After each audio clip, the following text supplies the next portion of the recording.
treat for our Keller Williams, our amazing Jason Abrams. Jason, welcome to Bold. I know that you have so much to share with us, and I'm just gonna give it over to you. I'm so happy to be. I finally got an excuse to pull this thing out and use it. This is awesome at the kind of scale that Bold would demand. So congratulations to all of you for being here. That's the first step.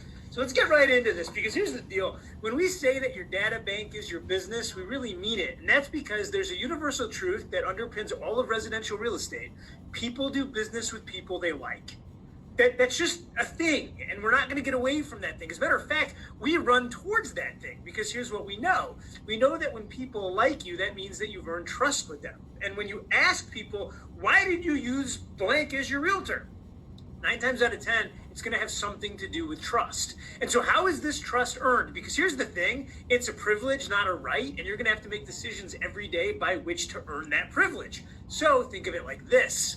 I call it a data bank. This is to say that every single deposit I make is in building trust with people so that they like me more. And when I do that a long enough period of time with enough people, I get to make a withdrawal. And the withdrawal is when they call me and say, hey, I want you to be my listing agent. You can judge the power of your data bank by the number of people that are calling you and raising their hand and saying, I'm ready to transact business. But I know what you're thinking.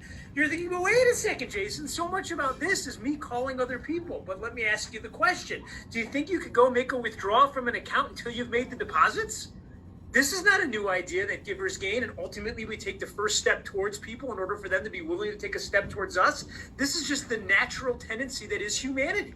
This is to say that if you graded each of your days by how many more people liked you in the evening than liked you in the morning, you'd be well on your way. And if you can say credibly one person does, you're going to be okay. And if you can credibly say 3 people do, you're going to be a capper. And if you can credibly say 50 people do, you're on your way to be Matt and Molly, because that's how this thing works, and that's how that goes.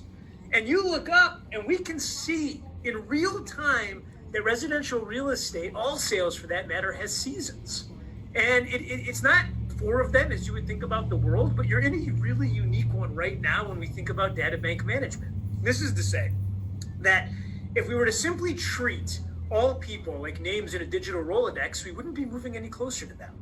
But we would have to first get them into the digital Rolodex. By the way, most salespeople will skip this step. They will just start randomly calling people. But here's what we know. We know that we have this opportunity this time of year to do a fall cleanup. A lot of y'all are going to do it at your house, and we're suggesting that you do it in your database. This is, can I get in there and make sure that every single person that knows me, like me, friend, family, neighbor, relative, you name it, we call that sphere of influence, is in this system.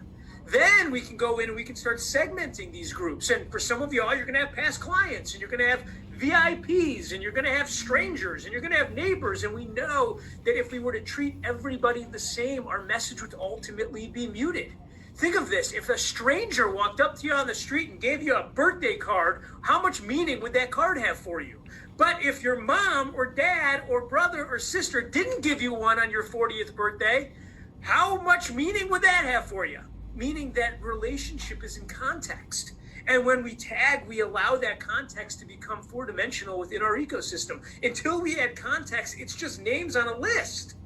And once we have all of this cleanup done, then we get to start asking really fun questions, which is, how do I, A, move into closer relationship with the people that are already there and know me and like me? And B, how do I open up new conversations with people that maybe I haven't spoken to in the longest time?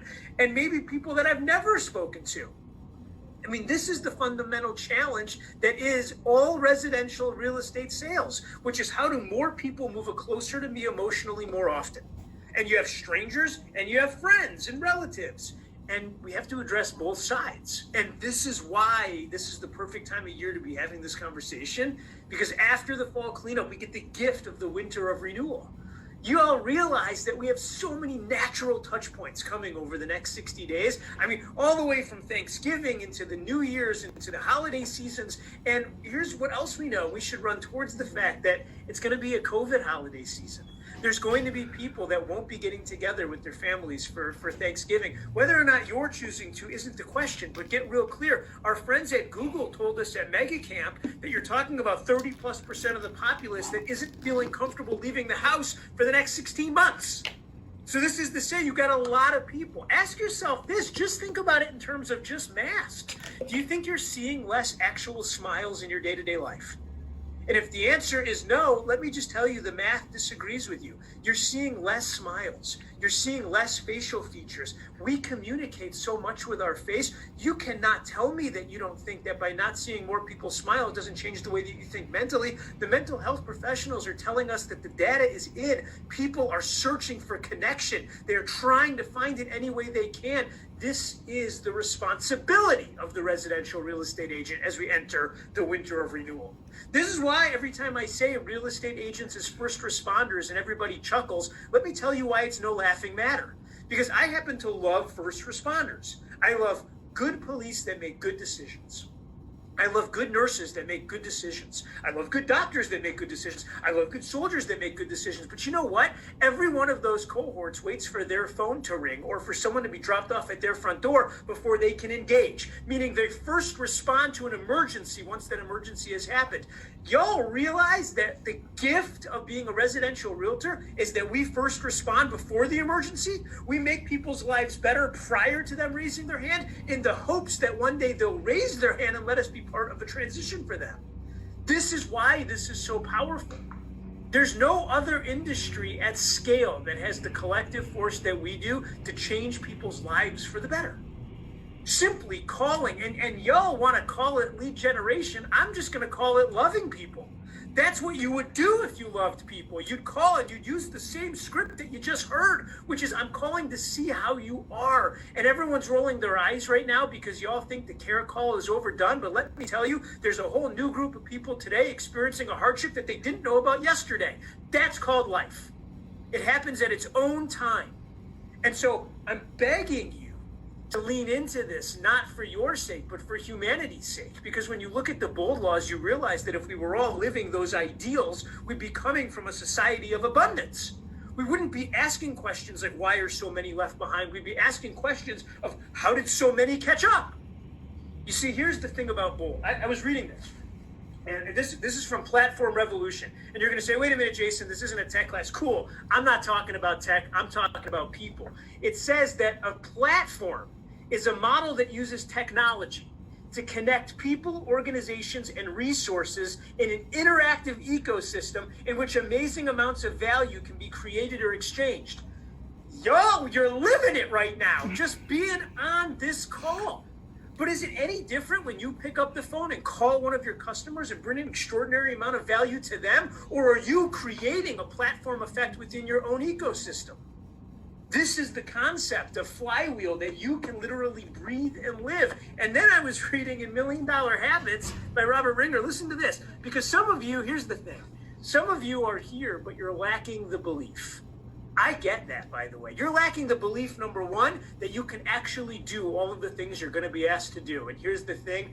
We know that you can because the people that have come before you have proven it. That the only limitation is the way that you think about it. But there's another belief that some of you are holding on to, which is that the consumer ultimately doesn't want to be contacted. They don't want to hear from you at scale. They don't want you to pop up on their caller ID. The world wants you to believe that they think they can swipe right to buy a house without you and that somehow they're marching towards that. But here's what I want you to hear.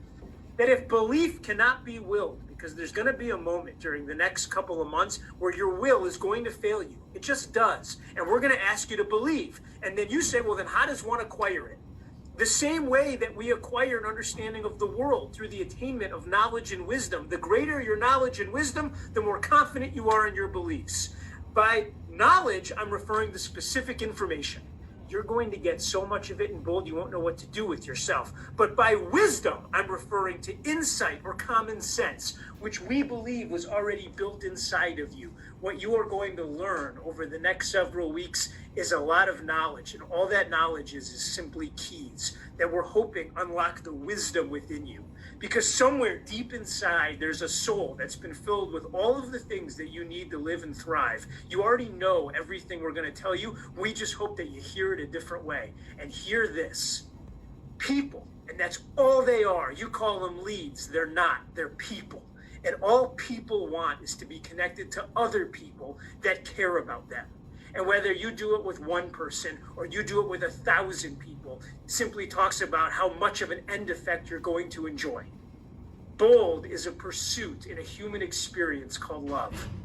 And you all are about to experience it in a huge way. And for that, I am grateful. And on behalf of Gary and Josh and everyone here at KWRI, thank you.